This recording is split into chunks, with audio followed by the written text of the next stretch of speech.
Chennai silks 7 மாடி கட்டிடத்தில் இரண்டாவது நாளாக எரியும் தீயால் வலது பக்க சுவர் முழுவதும் இடிந்து விழுந்தது. தற்பொழுது மீண்டும் அந்த கட்டிடம் எரிய தொடங்கியுள்ளது. இது தொடர்பாக களத்திலிருந்து நேரடி தகவல்களை தருகிறார் எமது செய்தியாளர் சதீஷ்.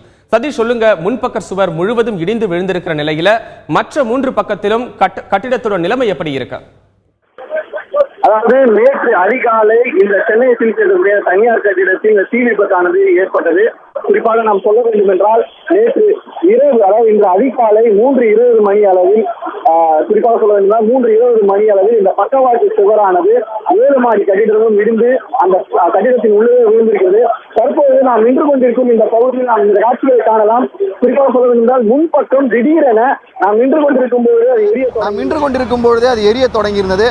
அதற்கான காரணம் என்னவென்றால் கீழே, அதாவது கிரவுண்ட் ஃப்ளோர் என்று சொல்லக்கூடிய அந்த இடத்தில் இருந்து தீ அணைக்கப்பட்டு வந்திருந்த நிலையில் தற்பொழுது திடீரென, சரியாக சொல்லணும்ன்றால் ஒரு 5 நிமிடங்களுக்கு முன்பாகவே இந்த தீயானது எரிய தொடங்கியிருக்கிறது. அதனுடைய நேரடி காட்சிகளை நாம் பார்த்து கொண்டிருக்கிறோம். அதனை அணைப்பதற்கு தற்பொழுது அந்த தீயணைப்பு வீரர்கள் கஷ்டப்பட்டு வருகிறார்கள், அவர்கள் போராடி வருகிறார்கள் என்றுதான் கூற வேண்டும்.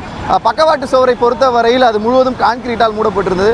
ஆனால் முகப்பு பக்கம் என்பது பிளாஸ்டிக் மற்றும் கண்ணாடி பொருட்களால் அலங்காரம் செய்யப்பட்ட ஒரு பகுதியாகும். எனவே அது பிளாஸ்டிக் மற்றும் கண்ணாடிகள் எரிந்து தற்பொழுது அதனுடைய அந்த இடிபாடுகள் இந்த பாலத்தின் மேல் விழ தொடங்கி இருக்கின்றன. அதை தீயணைப்பு படை வீரர்கள் அணைத்து வரும் காட்சிகளை நாம் தற்போது நேரடியாக பார்த்து வருகிறோம்.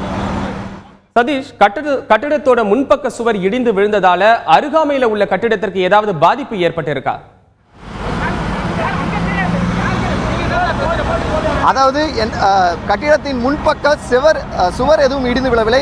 முன்பக்கத்திற்காக அலங்காரம் செய்யப்பட்ட, அதாவது அந்த கடையினுடைய பெயர் மற்றும் அந்த லட்சணை லோகோ என்று சொல்லக்கூடிய அந்த பகுதியில் முழுவதும் கண்ணாடி மற்றும் பிளாஸ்டிக்கால், ஃபைபர் கிளாஸ் என்று சொல்வார்கள், அதனால் அலங்கரிக்கப்பட்டிருந்தது. அதுதான் தற்பொழுது எரிந்து கொண்டிருக்கிறது, கொழுந்து விட்டு. அதே போன்று நாம் பார்த்தோம் என்றால் பக்கவாட்டு சுவரானது அருகாமையில் இருக்கக்கூடிய ஒரு கட்டிடத்தின் மேல் விழுந்தது. ஆனால் தற்பொழுது இந்த முன்பகுதி சுவருக்கு எந்தவித பாதிப்பும் ஏற்படவில்லை. ஆனால் இந்த தீயானது தொடர்ந்து எரிய தொடங்கினால் முன்பக்க சுவரும் இடிந்து விழுவதற்கான வாய்ப்பு அதிகமாகவே இருக்குது. அப்படி விழும் பட்சத்தில் பாலத்திற்கு மிக அருகில் இந்த கட்டிடம் இருப்பதால் பாலத்தில் தான் அதிக அளவில் இந்த கட்டிடம் விழுவதற்கு வாய்ப்பு இருக்கு. அதே போன்று அந்த சர்வீஸ் ரோடு என்று சொல்லக்கூடிய அந்த கட்டிடத்தின் கீழ் இருக்கக்கூடிய அந்த சர்வீஸ் ரோடும் முற்றிலுமாக தடைப்பட்டு விடும். எனவே இந்த ஒரே வழியாக உள்ளே செல்வதற்காக இருக்கக்கூடிய அந்த பிரதான சாலைக்கு, அதாவது அந்த பிரதான நுழைவாயில், அந்த கட்டிடத்தின் பிரதான நுழைவாயிலானது மூடப்பட்டுவிடும். மேலும் இந்த பணி தாமதமாவதற்கு வாய்ப்பு இருக்கு. ஆனால் தற்பொழுது வரை அந்த கட்டிடம் இடிவதற்கான எந்த வாய்ப்பும் இல்லை. தொடர்ந்து எரியும் பட்சத்தில் முன்பக்க செவரும் இடிவதற்கு வாய்ப்பு இருக்கிறது. சதீஷ், சென்னை சில்ஸ் உரிமையாளர்கள், இந்த நிறுவனத்தின் உரிமையாளர்கள் எங்க இருக்கிறாங்க? அவர்கள் மேல் எதுவும் நடவடிக்கை எடுக்கப்பட்டிருக்கா? உரிமையாளர்கள் தரப்பில் என்ன சொல்லப்படுகிறது? அதாவது இந்த விபத்து நடைபெற்ற அந்த சிறிது நேரத்திலிருந்து தீயணைப்புத்துறை அதிகாரிகள் மற்றும் அந்த சம்பந்தப்பட்ட துறை அதிகாரிகள், காவல்துறை உயரதிகாரிகள் நேரில் ஆய்வு நடத்தி இருக்கிறார்கள். தொடர்ந்து இந்த பணியை கண்காணித்து வருகின்றார்கள்.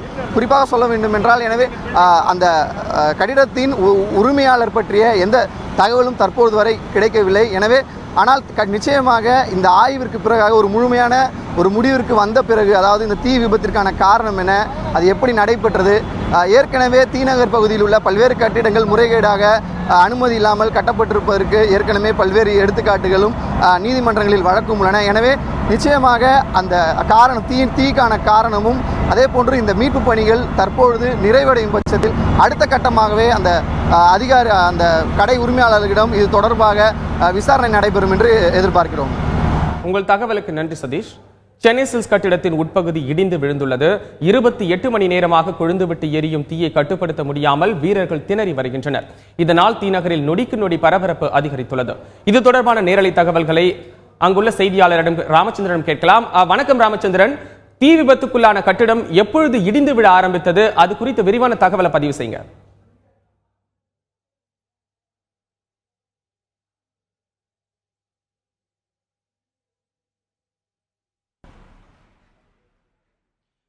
கடந்த 15 நிமிடங்களாக சென்னை சில்க்ஸின் முகப்பு பகுதியில் இருக்கக்கூடிய பகுதி தற்பொழுது தீ கொழுந்து விட்டு எரிவதை நம்மால் நேரடியாக பார்க்க முடிகிறது. சரியாக 6:55 மணிக்கு கட்டிடத்தின் முகப்பு பகுதி அமைதியாக இருந்தது.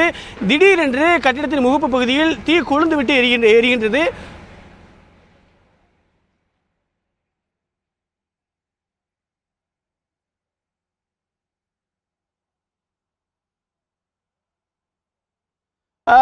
கிட்டத்தட்ட ஒரு 2 தீயணைப்பு வீரர்கள் தீயணைப்பு வாகனங்களில் வருகை தந்து தற்பொழுது தீயை அணைக்கக்கூடிய அந்த நேரடி காட்சிகள் நேரடியாக பார்க்கலாம். குறிப்பாக சரியாக இன்று அதிகாலை 3:15 மணிக்கு கட்டிடத்தின் வலது பகுதியில் இருக்கக்கூடிய பக்கவாட்டு சுவரானது இடிந்து விழுந்தது. ஒட்டுமொத்தமாக தரைத்தளத்திலிருந்து 7வது தளம் வரை அனைத்து தளங்களுமே ஒட்டுமொத்தமாக தீக்கு இரையானது அனைத்துமே எரிந்து சாம்பலாகி இருந்தது. கட்டிடத்தின் மற்ற பக்கவாட்டு பகுதியிலான வடிவில் மட்டுமே கட்டிடத்தின் சுவர்கள் தற்பொழுது நிலைத்து நிற்கிறது. ஆகையால் சிறிது நேரம் பாதுகாப்பு நலன் கருதி தீயணைப்பு வீரர்கள் அனைவருமே இந்த பகுதியிலிருந்து கிட்டத்தட்ட ஒரு 100-150 மீட்டர் தொலைவில் தான் அனைவருமே பாதுகாப்பாக கருதி தீயை அணைக்கும் பணியோ அல்லது மீட்பு பணியோ எந்த பணிகளையும் செய்யாமல் காத்திருந்தனர். சரியாக ஒரு 6 மணி அளவில் கடையின் முகப்பு பகுதியில் 2 தீயணைப்பு வாகனங்களில் வருகை தந்து கிட்டத்தட்ட 30க்கும் மேற்பட்ட தீயணைப்பு வீரர்கள் முகப்பு பகுதியில் தீயை அணைக்கும் பணியை மீண்டும் இன்று அதிகாலை தொடங்கினர். தற்காலிகமாக நிறுத்தி வைக்கப்பட்டிருந்த அந்த தீயை அணைக்கக்கூடிய பணியானது மீண்டும் சரியாக 6 மணி அளவில் தொடங்கியது. இந்த நிலையில் கட்டடத்தின் முகப்பு பகுதியில் 6:55 மணிக்கு அனைத்து பகுதிகளிலும் இருக்கக்கூடிய அந்த முகப்பு பகுதியில் தீ மளமளவென்று கொழுந்து விட்டு இருந்து நம்மால் நேரடியாக பார்க்க முடிந்தது. உடனடியாக இப்போ 3 தீயணைப்பு வாகனங்கள் 3 அல்லது 4 தீயணைப்பு வாகனங்களில் தற்பொழுது தீயணைப்பு வீரர்கள் பாலத்தின் கீழேயும் பாலத்திற்கு மேலேயும் நின்று அணைக்கக்கூடிய அந்த நேரடி காட்சிகளை பார்க்கலாம். பாலத்தின் கீழே 2 தீயணைப்பு வீரர்கள் தண்ணீரை பீச்சி அடித்து தற்பொழுது தீயை அணைத்து வருகின்றனர். மேலும் பாலத்தின் மேலே 2 தீயணைப்பு வீரர்கள் தீயணைப்பு வாகனங்களில் வருகை தந்து அவர்கள் தீயை அணைத்து வருகின்றனர். தற்பொழுது சற்று நேரத்துக்கு முன்பாக கொழுந்து விட்டு இருந்த தீயானது தற்பொழுது அணைந்துள்ளது. ஆனால் கட்டடத்தின் உள்பகுதியில் இன்னும் தொடர்ந்து தீயானது எரிந்து கொண்டிருப்பதை நம்மால் இங்கிருந்து பார்க்க முடிகிறது.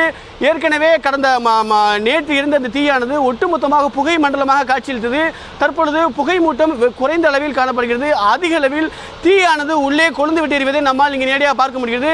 தற்பொழுது கட்டிடத்தின் 3 சுவர்கள் மட்டுமே நிலைத்து கூண்டு போல தற்பொழுது உள்ளது. அந்த கட்டிடத்தின் பக்கவாட்டில் இருக்கக்கூடிய முகப்பு பகுதி மற்றும் இடது பகுதி பின்பகுதி 3 சுவர்கள் மட்டுமே தற்பொழுது நிலைத்து நிற்கிறது. அந்த 3 பகுதியில் இருக்கக்கூடிய சுவரை இடிப்பதற்காக தற்பொழுது சென்னை மாவட்ட ஆட்சியர் ஒரு முயற்சியை மேற்கொண்டிருக்கிறார். அதன் அடிப்படையில் அண்ணா பல்கலைக்கழகத்தில் இருக்கக்கூடிய கட்டுமான பொறியாளர்களும் வரவழைக்கப்பட உள்ளனர். அதே போல தமிழக அரசின் பொதுப்பணித்துறையில் இருக்கக்கூடிய கட்டுமான பொறியாளர்களும் இங்கு வரவழைக்கப்பட்டு அவர்களிடம் அறிவுரை கேட்கப்பட உள்ளது.